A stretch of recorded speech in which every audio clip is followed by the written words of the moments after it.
My name is Angelo. I'm 26 years old and I never thought I'd be the one to refuse helping my own father. But after he threw away my entire future to support his friend's entitled son, my sympathy ran dry. Now that son sits behind bars and my dad calls me daily begging for help I'll never give. Some betrayals cut too deep to heal, especially when they come from the person who promised to always put you first.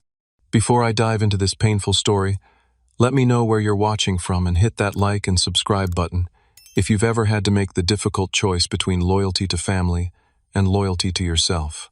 Growing up in a modest suburban neighborhood in Pennsylvania, I had what most would consider a pretty normal childhood. Our house wasn't fancy, but it was comfortable. A 3-bedroom ranch-style home with a small backyard where Dad would toss football with me on weekends. We weren't rich, but we weren't struggling either. Dad made sure I never felt like I was missing out on anything important. My father, Martin, was a respected structural engineer at one of the biggest construction companies in the state. He had a reputation for being meticulous, reliable, and incredibly hardworking. People in the industry knew him as the guy who could solve problems nobody else could figure out. I admired him for that, his intelligence and dedication. He worked long hours sometimes, but he always made time for me. Mom was a high school English teacher passionate about literature and inspiring her students. She was the emotional backbone of our family, warm, nurturing, and incredibly patient. The kind of mom who would stay up all night helping with school projects or baking cookies for the entire class. Our home was filled with books because of her, and my love for reading came directly from her influence. Our family dynamic changed dramatically when I was 14. Mom was diagnosed with aggressive breast cancer. The following 8 months were a blur of hospital visits, chemotherapy sessions, and watching her slowly fade away. Despite fighting courageously, she passed away just before my 15th birthday. Her death left a massive void in our lives that nothing could fill. After Mom died, it was just Dad and me against the world. The first few months were incredibly difficult. Dad threw himself into work during the day, but at night I would sometimes hear him crying in their bedroom. I was dealing with my own grief too, but somehow our shared loss brought us closer together. We developed routines to keep ourselves functioning.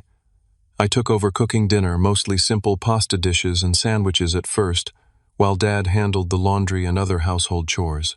I promise you, Angelo, Dad told me one night about 6 months after Mom's passing, you will always be my priority. Everything I do from now on is to make sure you have the best future possible. That's what your mother would have wanted. I believed him completely. Why wouldn't I? He was my father, my hero, the man who had never let me down. School became my refuge after Mom died. I threw myself into studying, partly to distract from the grief, and partly because I had discovered my passion for medicine. I wanted to become a doctor, specifically an oncologist. I wanted to help people like my mom, maybe even find better treatments so other kids wouldn't lose their parents too young. Dad fully supported this dream, proudly telling anyone who would listen about my ambitions. Throughout high school, I maintained a near-perfect GPA. I joined the science club, volunteered at the local hospital, and even shadowed physicians during summer breaks. By senior year, my hard work paid off when acceptance letters started arriving from several prestigious universities, including my dream school with one of the best pre-med programs in the country. The financial aspect seemed secure too. Mom's life insurance policy had been substantial, and Dad had set aside that money specifically for my education. Additionally, he had his own savings that he planned to contribute. We weren't concerned about student loans, at least for undergraduate studies. Medical school would be another challenge, but we had time to figure that out. Your education fund is sacred, Dad had assured me. That money is untouchable. It's your future. Around this time, Dad started mentioning his college friend Marcus more frequently. They had been roommates and best friends during their university years, but had somewhat drifted apart as adults, keeping in touch mainly through occasional phone calls and Christmas cards. Marcus had gone into investment banking and had done extremely well financially. He lived in a mansion in Connecticut, drove luxury cars, and sent his son to elite private schools. Marcus has always been brilliant with money, Dad would say, a hint of admiration in his voice. But between you and me, I think he missed out on the important stuff. He barely knows his own son. That son was Jason. I had met him a few times over the years at rare family gatherings. He was a year younger than me, but we had never connected. He seemed disinterested in anything I had to say, always glued to his phone or making sarcastic comments under his breath. I didn't dislike him. We simply had nothing in common. He was into expensive clothes parties and status symbols, while I preferred books, science, and quieter activities. Little did I know that Jason would soon become a permanent fixture in our lives, and that his presence would shatter everything my father and I had built together. The summer after my high school graduation should have been filled with excitement about college and my future. Instead, everything changed when Dad announced we would have a house guest for the foreseeable future. Marcus and his wife are getting divorced. Dad explained one evening over dinner. It's getting ugly, and Marcus needs to handle some business overseas for the next couple of years. He asked if Jason could stay with us until things settle down. I was surprised but tried to be understanding. How long exactly is he staying? I asked already, calculating how this might affect our household. About 2 years, Dad replied, avoiding eye contact. Marcus has to establish a new office in Singapore. It's a huge opportunity for him. 2 years seemed excessive, but I nodded anyway. Dad had always taught me about helping others in need, and I figured this was just another example of his generosity. Besides, I would be away at college most of that time, so it wouldn't impact me directly. Or so I thought. Jason arrived 3 days later with 6 suitcases and an attitude that immediately set me on edge. Dad welcomed him with open arms, having prepared our guest room with new bedding, a desk, and even a television that he had purchased specifically for Jason's arrival. "Uncle Martin, thanks for letting me crash here," Jason said, flashing a charming smile that disappeared the moment Dad turned away. He gave me a dismissive glance before asking, "So where exactly am I staying in this?" "It's a place." The subtle dig at our home stung, but I brushed it off. Our house wasn't a mansion like what he was used to, but it was clean, comfortable, and filled with memories. The first few weeks with Jason were a period of adjustment. On the surface, he was polite whenever Dad was around. He would help with dishes after dinner, or offer to mow the lawn. But when we were alone, a different side emerged. He made snide comments about our neighborhood, our furniture, even the food Dad prepared. Nothing was up to his standards. "Do you guys always eat frozen pizza on Fridays?" he asked one evening, barely concealing his disdain. At home, we usually had our chef prepare something fresh. I later learned from Dad that Jason had been expelled from his previous school for fighting. Not just any fight. He had apparently sent another student to the hospital with a broken nose after the boy had made a comment about Jason's expensive shoes. Instead of showing remorse, Jason had simply demanded that his father move him to a different school. "He's just going through a rough time," Dad defended him when I expressed concern. "His parents' divorce has been hard on him, and now his father's shipping him off to stay with people he barely knows. We need to give him grace, Angelo." I tried to see it from Dad's perspective, but something about Jason felt off. His charm seemed calculated, his generosity performative. It was like watching an actor play the role of a grateful houseguest whenever Dad was watching. As days turned into weeks, I noticed subtle changes in our household dynamics. Dad began asking my opinion less, and consulting with Jason more. What movie should we watch? Jason's pick. Where should we go for dinner? Somewhere Jason wanted to try. What weekend activities should we plan? Whatever would make Jason feel welcome. I told myself not to be petty. After all, Jason was the guest and he was going through a difficult time. But the knot in my stomach grew tighter when Dad started altering our long-standing traditions to accommodate Jason's preferences. Our Sunday morning hikes, a ritual we'd maintained even after Mom died, were replaced by sleeping in because Jason had a late night. My birthday dinner at our favorite Italian restaurant was changed to an upscale steakhouse because Jason doesn't really like pasta. Small changes perhaps, but they felt symbolic of a larger shift. The most alarming change came when Dad started spending money differently. Despite being financially comfortable, my father had always been frugal, a trait that had served our family well. Suddenly, he was buying expensive items for Jason, designer clothes, the latest smartphone, even a laptop that cost twice what he'd spent on mine. Marcus sent money for Jason's expenses, Dad explained when I cautiously brought it up. But the explanation didn't align with the growing collection of credit card statements I occasionally glimpsed on Dad's desk. The situation escalated when Dad came home one evening with a brand new car, Not for himself, but for Jason. He needs transportation to his new school, Dad explained, tossing the keys to a beaming Jason. Besides, Marcus is covering most of the cost. I nodded silently. Though I knew our second car, which I had been using, was perfectly functional and could have served Jason just as well.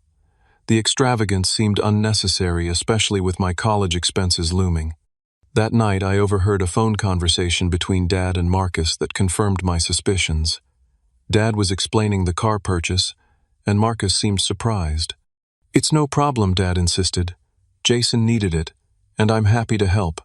You can pay me back whenever."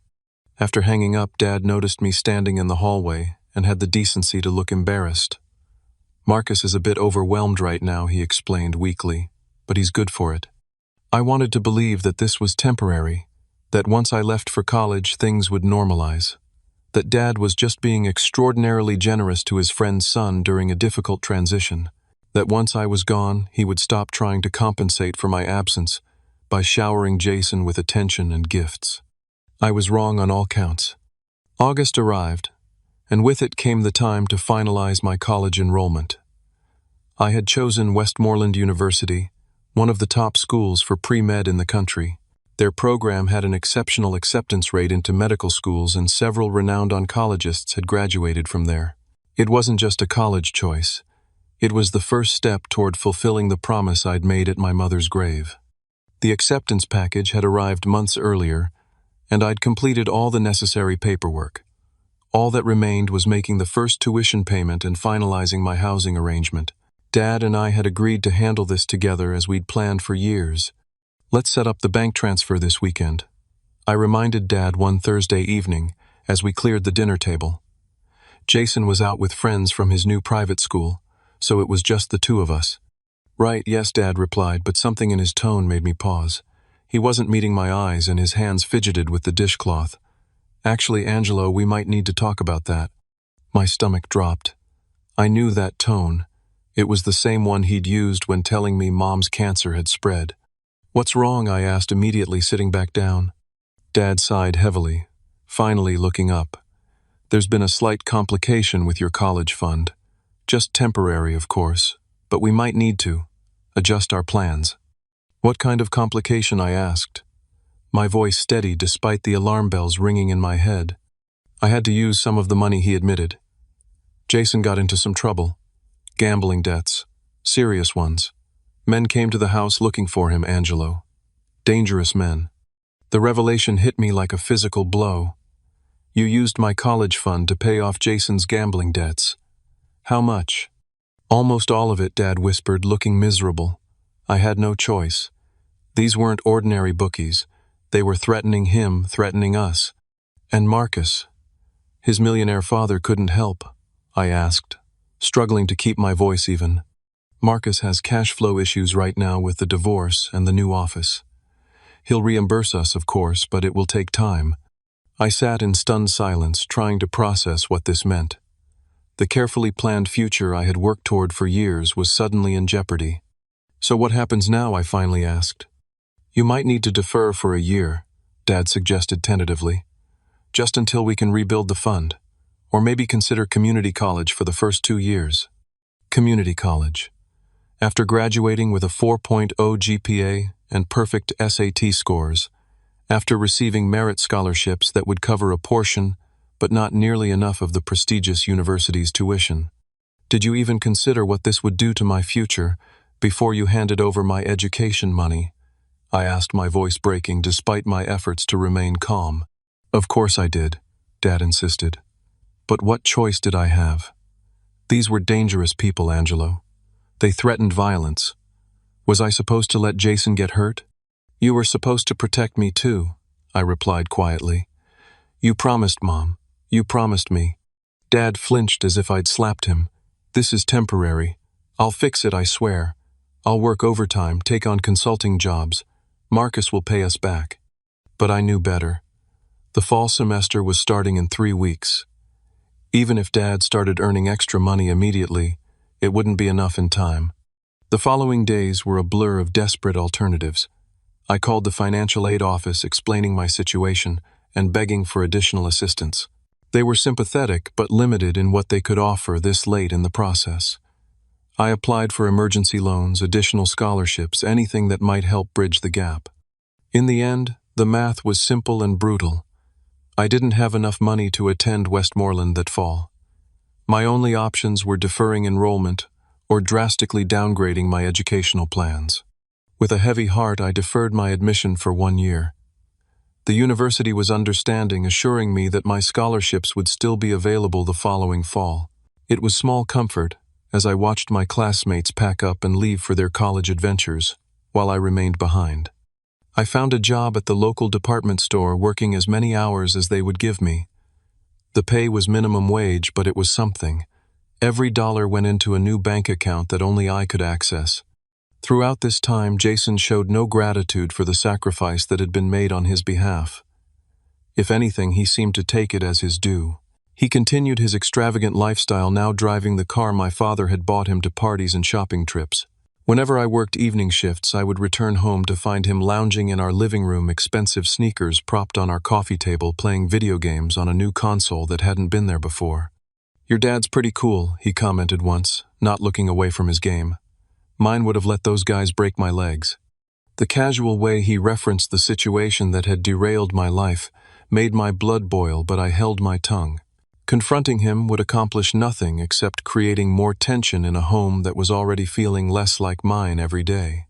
Dad, for his part, seemed caught between guilt about my situation and an inexplicable need to continue catering to Jason's every whim. He worked longer hours and took on weekend projects, presumably to rebuild my college fund. Yet somehow there was always money for whatever Jason needed or wanted. "It's complicated," Dad would say whenever I questioned a new purchase for Jason. "Marcus is sending what he can, but Jason needs to maintain certain appearances at his new school." Appearances. As if those mattered more than the education I had worked so hard to earn. As if designer clothes for Jason were more important than my future career as a doctor. As fall turned to winter, I watched from the sidelines as my peers posted about their college experiences on social media. Lab experiments, study groups, new friendships, and academic challenges, everything I should have been experiencing. Instead, I was folding sweaters at the department store and coming home to a house where I increasingly felt like a guest. The sacrifice might have been bearable if Jason had shown any sign of turning his life around. But from what I could observe, he was simply continuing his pattern of entitlement and poor choices. He was skipping classes at his expensive private school, coming home smelling like alcohol on weeknights, and somehow acquiring possessions that seemed beyond even my father's generous provisions. I tried to warn Dad, but he dismissed my concerns as jealousy. "You need to be more understanding," he admonished after I pointed out Jason's declining grades. "Not everyone is naturally academically inclined like you. He's finding his way. Finding his way at my expense, with my future as collateral damage." The bitterness I tried to suppress grew stronger with each passing day. The father I had known, the one who had promised to put me first, seemed to have been replaced by a man I barely recognized, one whose priorities had shifted dramatically, with me no longer at the top of the list. Winter gave way to spring, and I continued my monotonous routine of work and saving. Each paycheck brought me slightly closer to my goal, though the progress felt painfully slow. At the current rate, I would still be significantly short by the time fall enrollment came around again. Nevertheless, I persisted, clinging to the hope that Dad would eventually fulfill his promise to restore my college fund. One rainy April afternoon, I came home early from work after my shift was unexpectedly cut short. The house was quiet, with neither Dad nor Jason around. I decided to use the rare moment of peace to organize my financial documents and update my savings spreadsheet. While searching for a calculator in Dad's home office, I accidentally knocked over a stack of papers. As I gathered them up, an official-looking document caught my eye, a home equity loan agreement. With growing horror, I realized Dad had taken out a substantial loan against our house, a home my parents had worked so hard to pay off, the one tangible asset our family owned outright. The date on the document showed it had been processed just 2 months after Jason moved in. The amount was staggering, nearly half the value of our home. What could possibly have justified such a drastic financial decision My hands trembling, I began searching through the other papers, my earlier respect for Dad's privacy forgotten in the face of this discovery. Bank statements revealed regular large withdrawals. Tax documents showed penalties for early withdrawal from retirement accounts. Credit card statements displayed balances approaching their limits. The picture that emerged was devastating. Dad was not just financially strained, he was on the brink of complete financial ruin. And for what? I found my answer in a folder labeled Jason, School. Inside were tuition receipts for Westridge Academy, one of the most expensive private schools in the state. The quarterly payments were astronomical, far exceeding what Marcus was supposedly contributing. Another document showed a lease agreement for an apartment near the school, a convenient place for Jason to study with friends according to the note in Dad's handwriting. So while I had been forced to defer my college dreams due to temporary financial constraints, Dad had been paying for Jason's elite private education and providing him with a separate apartment. The betrayal cut deep, made worse by the realization that Dad had been actively hiding these expenditures from me. But the most shocking discovery came when I found several absent notices from Westridge Academy. According to these records, Jason had stopped attending classes regularly months ago. In fact, he had accumulated so many absences that he was on the verge of academic dismissal. If Jason wasn't attending the school, Dad was paying a fortune, for where was he spending his time, and what was happening to all that money? I decided to find out. The next day, instead of going to work, I called in sick and followed Jason after he left the house, supposedly heading to school. He drove his new car not toward Westridge Academy, but to an upscale apartment complex across town. Using the key fob, he entered the building confidently, clearly a regular visitor. I waited in my car for hours watching the entrance. Jason emerged in the late afternoon with two older guys I didn't recognize. They all got into a luxury SUV and drove to a part of town known for its nightlife, despite it being only 4 in the afternoon on a Tuesday. Over the next week, I continued my surveillance, when possible piecing together Jason's actual routine. He rarely, if ever, went to school. Instead, he spent his days at that apartment, at shopping malls, or meeting with various people who looked considerably older and rougher than typical high school students.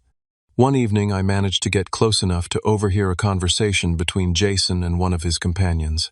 They were discussing prices and quantities using thinly veiled terminology that made it clear they were talking about drugs. Jason wasn't just a user. He appeared to be involved in distribution. Armed with this information, I confronted Dad. It was a Sunday evening, and Jason was out giving us privacy for what I knew would be a difficult conversation. "Dad, we need to talk about Jason." I began sitting him down at the kitchen table. "What about him?" Dad asked, immediately defensive. "He's not going to school." I followed him. "He's involved with drugs, Dad. Selling them, not just using." Dad's face hardened. "You followed him. What gives you the right to spy on him?" His response caught me off guard. I had expected shock, concern, maybe even gratitude for bringing this to his attention, not anger directed at me. "I found the loan documents, Dad," I pressed on, "and the tuition payments. You're bankrupting yourself for someone who's taking complete advantage of you." "You went through my private papers." Now Dad was truly angry, his face flushing. "Those are none of your business."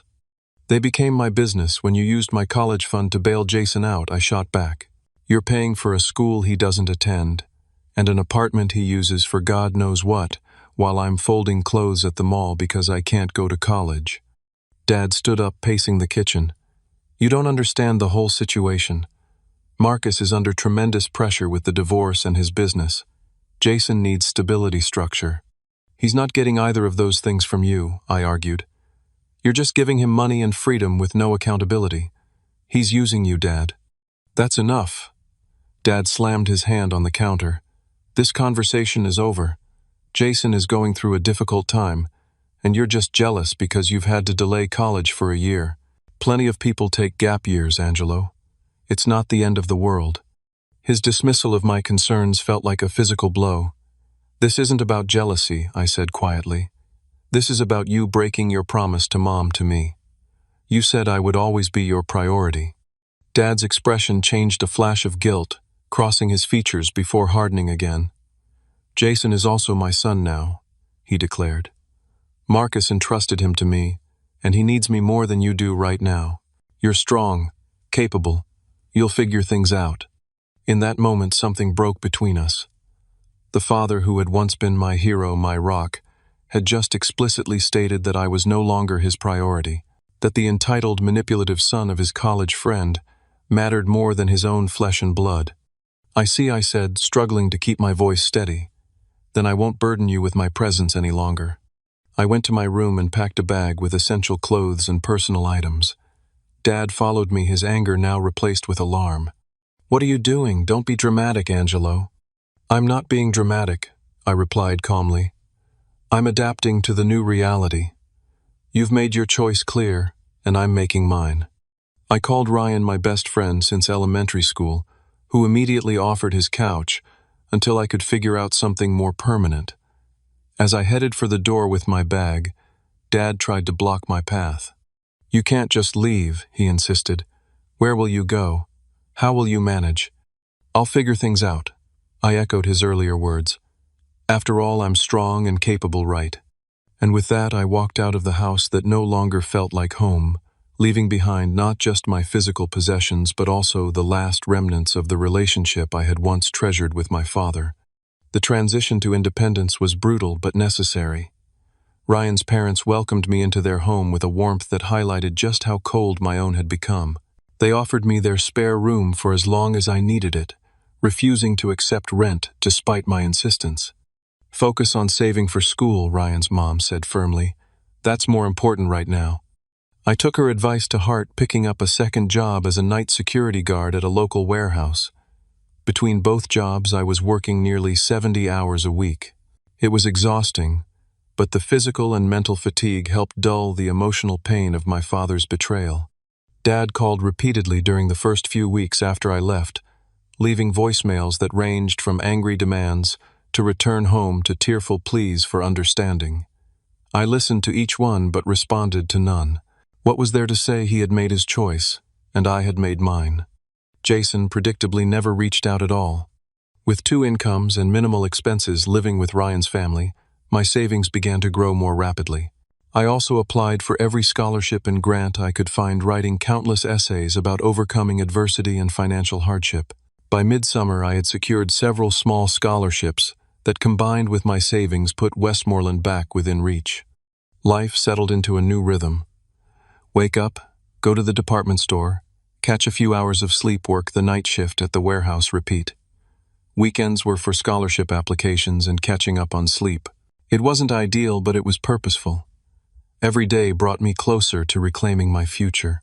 8 months after leaving home, I received an unexpected visit from Mrs. Jenkins, our elderly neighbor who had lived next door to us for as long as I could remember. She had tracked me down through mutual acquaintances concerned about my welfare. "I've been worried about you, Angelo," she said as we sat in a coffee shop. "But I can see you're doing all right for yourself." "I'm managing," I replied. "How are things in the old neighborhood?" Her expression grew troubled. "That's partly why I wanted to find you. Your father's house is being foreclosed on. The bank put up the notice last week." The news shouldn't have surprised me given what I'd discovered about Dad's finances, but it still landed like a punch to the gut. That house contained all my childhood memories, including the last physical connections to my mother. "Do you know what happened?" I asked, though I had my suspicions. "Your father lost his job about 4 months ago," Mrs. Jenkins explained. "Something about company funds being misappropriated. There were rumors." She trailed off, clearly uncomfortable. "What rumors?" I pressed. "That he had been using company resources to help that boy who was staying with you, paying for things the company wouldn't approve of. I don't know the details, but it was serious enough that they let him go after 20 years. So Dad's financial recklessness had extended beyond our personal resources to his workplace. The level of self-destruction was staggering." "And Jason?" I asked. "Is he still there?" Mrs. Jenkins shook her head. "That boy got arrested about a month ago. Drug charges, assault, something serious. It's been in all the local papers." She pulled out a folded newspaper clipping from her purse and handed it to me. The headline read, "Local teen among 5 arrested in drug ring bust." Jason's smug mugshot stared back at me from the page. According to the article, he was facing multiple felony charges, including distribution of controlled substances and aggravated assault after allegedly beating a customer who couldn't pay. Your father's been selling everything to pay for lawyers, Mrs. Jenkins continued. The car furniture, even your mother's jewelry, I heard. He's a shell of himself, Angelo. I folded the clipping and returned it to her, my emotions, a complex mixture of vindication and sorrow. I had been right about Jason all along, but being right brought no satisfaction. After that meeting, curiosity got the better of me. I drove past our old house and was shocked by its appearance. The once immaculate lawn was overgrown, the paint peeling, and a large foreclosure notice was indeed taped to the front door. It looked abandoned, though Mrs. Jenkins had confirmed Dad was still living there. Against my better judgment, I decided to visit Jason in the county jail. I needed to understand why he had taken advantage of my father's generosity, why he had shown no remorse for destroying our lives. The visiting room was stark and depressing. Jason appeared in an orange jumpsuit, thinner than I remembered, and sporting a new scar across his cheek. Yet his trademark smirk remained intact as he sat across from me. "Well, look who it is," he drawled. "Uncle Martin's real son gracing me with his presence. To what do I owe the honor?" "I want to know why," I said simply. "Why did you do it?" "My dad gave you everything." Jason laughed, a harsh sound devoid of humor. "Because I could. Because your dad made it so easy. He was so desperate to play the hero, to be the good father figure that my own dad never was. He bankrupted himself for you." I said, my voice tight with anger. "He lost his job, his home, everything." "Not my problem," Jason shrugged. "Nobody forced him to keep writing checks. Besides, your dad's an idiot. He caught me high as a kite multiple times and still believed me when I said I was just tired from studying. He found drug paraphernalia in my room and accepted my story that I was holding it for a friend. He wanted to believe the best about me so badly that he ignored what was right in front of his face. The casual cruelty in his assessment of my father was breathtaking. Yet I couldn't entirely disagree with his characterization. Dad had been willfully blind. "What about your father?" I asked. "Does Marcus know what's happened?" Another laugh. "Oh, that's the best part. Dear old Dad isn't coming back from Singapore, ever. He's got a new wife there, 20 years younger, and a baby on the way. The temporary assignment was his exit strategy from day one. He dumped me on your dad and disappeared." The revelation stunned me. "Dad doesn't know." "Probably not," Jason admitted. "Marcus stopped taking his calls months ago. But hey, I got a good run out of it. Almost 2 years of premium living on Uncle Martin's dime." I stood up, disgusted by his lack of remorse. "You'll be spending the next several years in a much less premium environment." Maybe Jason smirked. "But my lawyer thinks he can get me a deal. First-time offender, wealthy background, potential for rehabilitation. I might walk with just probation." "Good luck with that," I replied, turning to leave. "Especially now that your lawyer won't be getting paid anymore." That wiped the smirk off his face. "What are you talking about?" "Dad's broke. The house is in foreclosure. There's nothing left to sell. Your gravy train has finally run dry." I left him there, shouting questions that I had no intention of answering. The visit had confirmed what I already knew. Jason had never been worth the sacrifice my father had made. 2 days later, I attended Jason's court hearing, not out of support but out of a need for closure. I sat in the back of the courtroom watching as he was led in handcuffed and looking considerably less confident than during our jail visit. Dad was there too, sitting alone in the front row. From behind, I could see how much he had aged in the months since I'd left. His shoulders were hunched, his hair noticeably grayer. He looked broken. The proceedings were brief. Despite Jason's lawyer's efforts to paint him as a misguided youth, led astray by bad influences, the judge was unmoved. The evidence against him was overwhelming, including text messages detailing drug sales and witness testimonies about the assault. Jason was denied bail and remanded to custody pending trial. As people filed out of the courtroom, Dad remained seated, staring blankly ahead. I debated leaving without speaking to him, but ultimately decided against it. Whatever had happened between us, I wasn't cruel enough to ignore him, in his moment of complete desolation. I approached slowly, sliding into the bench beside him. He looked up, his eyes widening in recognition. "Angelo," he whispered my name, catching in his throat. "You came." "Not for Jason," I clarified. "I needed to see this through." Dad nodded, understanding. "I've lost everything," he admitted, his voice hollow. "The house, my job, my savings. All for someone who never cared about me at all." "I tried to warn you," I said, not unkindly. "I know." Tears filled his eyes. "I was blind. Stupid. Marcus was my best friend in college. When he asked for help with Jason, it felt like a chance to repay him for all the times he helped me back then. But it was all a lie. He's not coming back. He's abandoned his son just like he abandoned our friendship."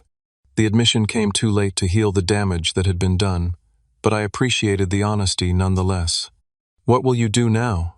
I asked. "I don't know," Dad confessed. "I've been sleeping in my car the past few nights. The bank changed the locks on the house." Despite everything, the image of my father homeless caused a pang in my chest. But I had worked too hard rebuilding my own life to risk being dragged back into his chaos. "I'm sorry," I said, standing up. "I hope things get better for you." As I turned to leave, Dad reached for my hand. "Angelo, please. I need your help. I have nowhere to go." His plea hung in the air between us. A desperate call from a drowning man to the son he had once pushed away. "I need money for a place to stay."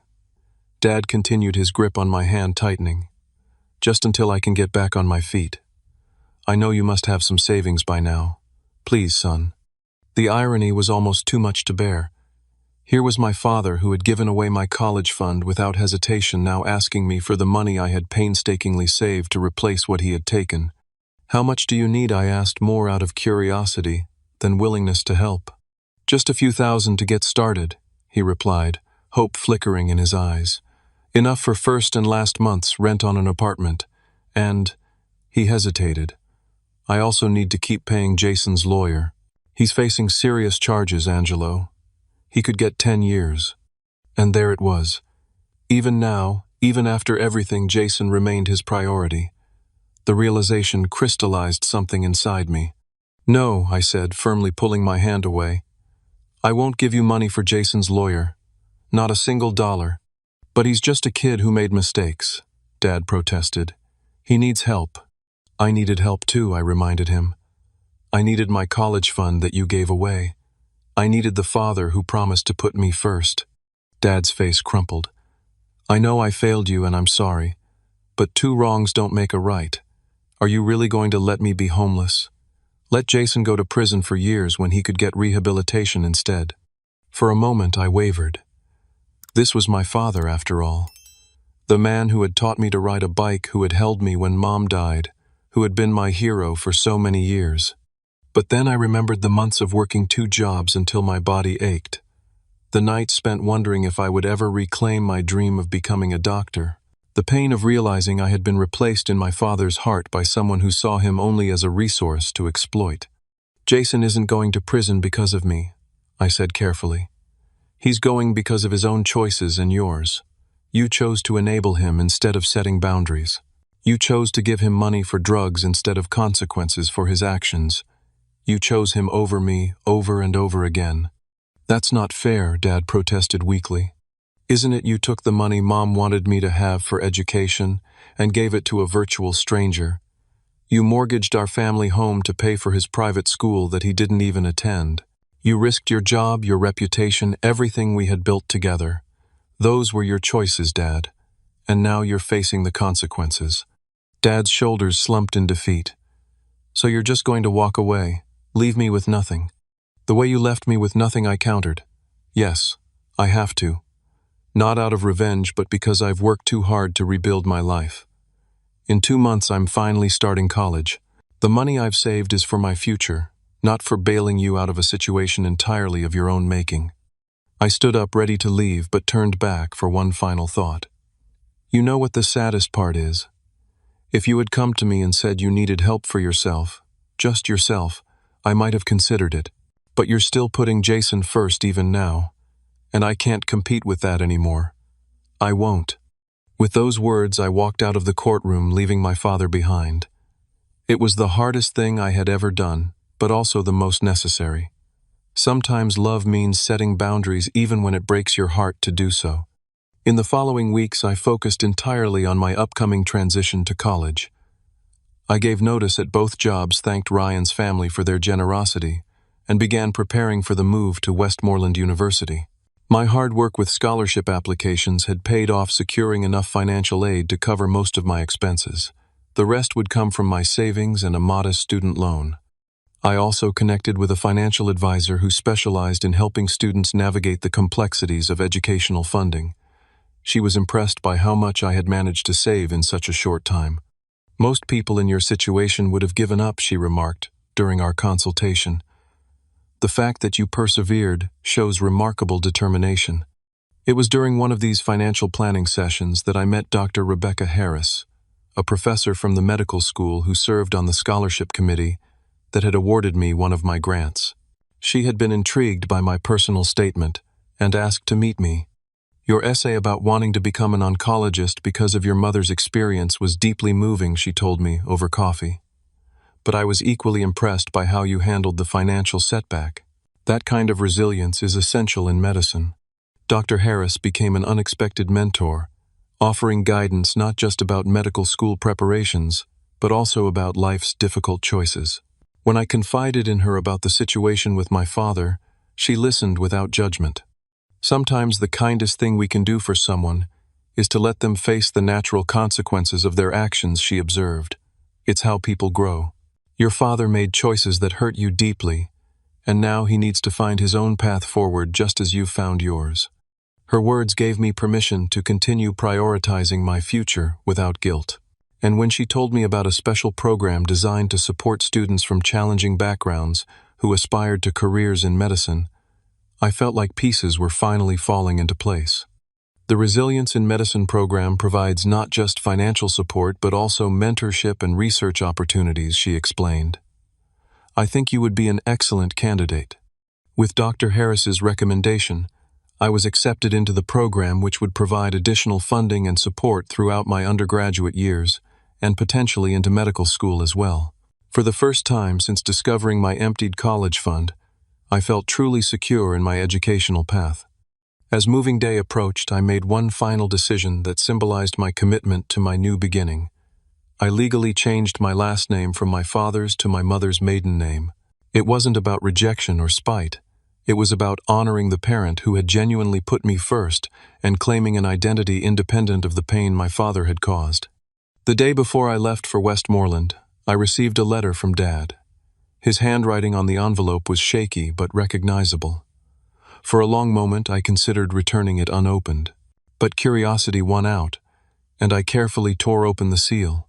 Inside was a short note, along with a small tarnished key.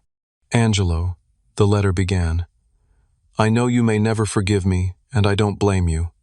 I made terrible choices and hurt the person I should have protected above all others. There are no excuses. This key opens a safety deposit box at First National Bank. Inside is your mother's jewelry. It's the one thing I couldn't bring myself to sell, even at my most desperate. It belongs to you not to pay for Jason's legal fees or my mistakes, but because your mother would have wanted you to have it. I'm staying at the homeless shelter on 5th Street. If you ever want to talk, that's where you can find me. But I understand if you don't.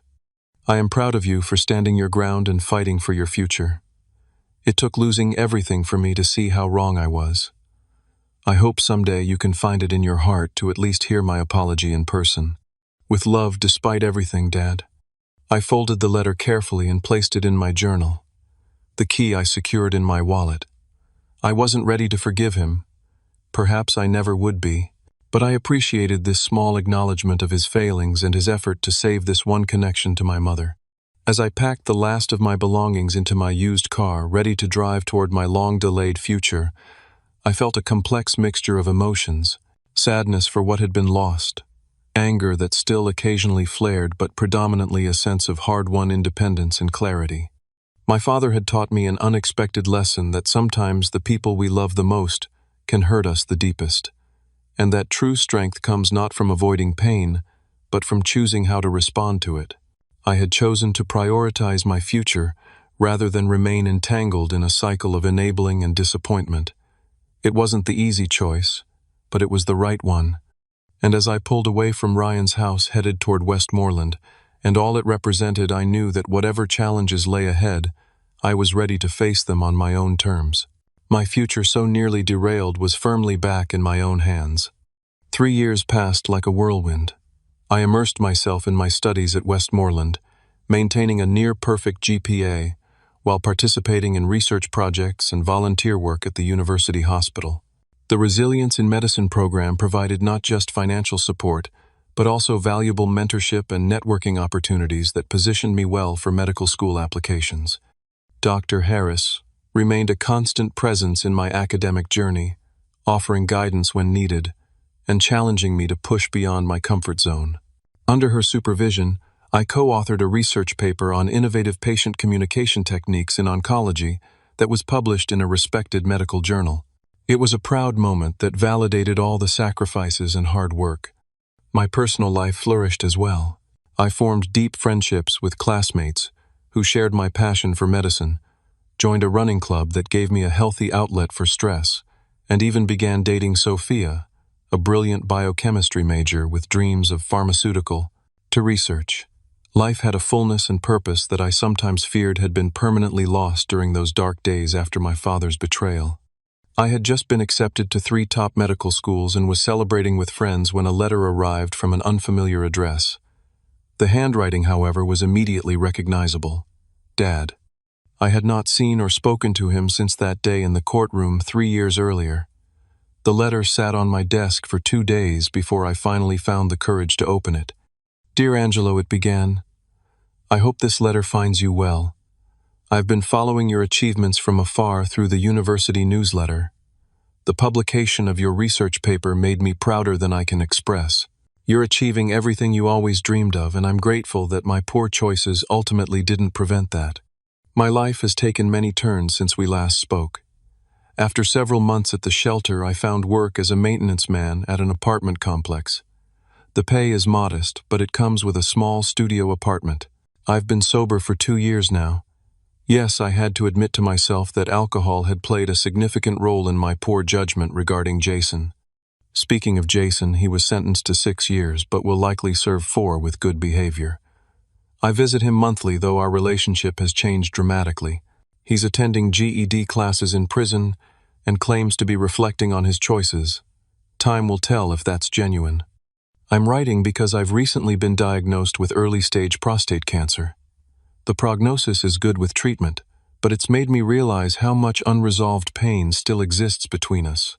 I'm not asking for forgiveness or financial help. I have decent insurance through my job. I'm simply letting you know and saying once again how deeply sorry I am for everything. If you ever want to reach out, my address and phone number are below. If not, I understand completely. Either way, I wish you nothing but success and happiness in your medical career and beyond. Love always, Dad. The letter hit me harder than I expected. Cancer, the disease that had taken my mother, now threatening my father. Despite everything, the news caused an ache in my chest that I couldn't ignore. I didn't call him. I wasn't ready for that. But I did send a check for $500 with a brief note for temporary housing costs during treatment. Not forgiveness, just basic humanity. It was all I could offer at that point. A small gesture of acknowledgement without emotional reconciliation. The money wasn't much to me now, with my scholarship covering most expenses and a part-time research position providing income. But it would help ensure he didn't lose his apartment while undergoing treatment. A month later, another letter arrived, thanking me for the assistance and updating me on his first round of radiation therapy. I read it, filed it away with the others, and continued with my life. Then, just as I was preparing to graduate and begin medical school, a final letter arrived. This one was different, written on official prison stationery. Angelo. It began in unfamiliar handwriting. You don't know me, but I'm Jason's cellmate writing this at his request. Jason was attacked 3 days ago in the yard. He didn't make it. Before he died, he asked me to tell Martin that he was sorry for everything. He also mentioned you, saying you were right about him all along, and he hopes you became a doctor despite what he did. The prison has notified your father, but Jason wanted to make sure you knew too. For what it's worth, he seemed genuinely regretful in his final moments. Respectfully, Thomas Wilson. I sat with the letter for a long time, processing the complex emotions it stirred.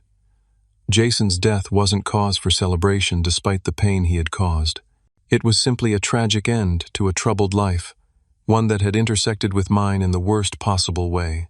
I found myself thinking about my father now dealing with both cancer and the death of someone he had sacrificed everything to protect. Whatever resentment I still carried, I couldn't imagine his pain in that moment. After much reflection, I did something I hadn't done in over 3 years. I called my father. The conversation was awkward, stilted at first. We carefully navigated around the deepest wounds, focusing instead on his health updates and my upcoming medical school plans. But as we talked, something shifted subtly. Not forgiveness exactly, but perhaps the first tentative step toward a new understanding. I heard about Jason, I said finally, when we could no longer avoid the subject. Yes, Dad replied, his voice thick with emotion. It's been difficult. I'm sorry, I offered and meant it. Not sorry for maintaining my boundaries, but sorry for the pain he was experiencing. The irony is, Dad continued after a moment, he called me the day before it happened. First time in months. Said he was getting released early for good behavior and needed money to start fresh. I told him no. For the first time ever, I refused him. I was genuinely surprised. That must have been hard for you. It was the right thing to do, Dad said simply. Too late, obviously, but I finally understood what you tried to tell me years ago. About enabling.